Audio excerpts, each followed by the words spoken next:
আজকে আমার মাম্মাটা কি খাবে? এই যে আজকে আমার মাম্মাটা খাবে পামকিন, পাপায়া, ক্যারট সিদ্ধ।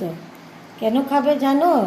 আজকে আমার মামাটার পেটুটা আজকে কিছুদিন ধরেই আমার মামার পেটুটা ভালো যাচ্ছিল না।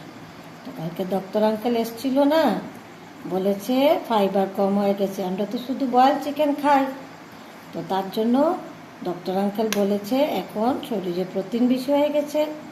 শরীরে প্রোটিন বেশি হয়ে যাওয়ায় আমাদের কি হয়েছে, আমাদের ওয়েট বেড়ে গেছে।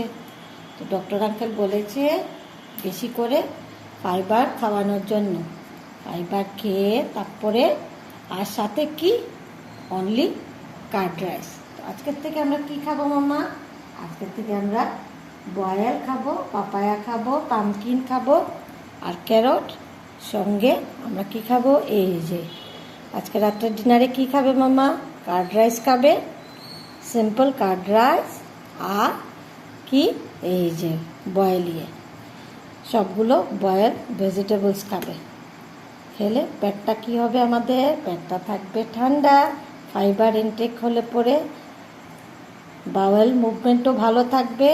স্টোমাকের যা প্রবলেম আছে সব ফিনিশ হয়ে যাবে। হ্যাঁ মা, ফিনিশ হয়ে যাবে। আজকে কিছুদিন ধরে আমার সোনা বাবা খুব কষ্ট পাচ্ছিল, এখন আমার সোনা বাবা সুস্থ হয়ে যাবে।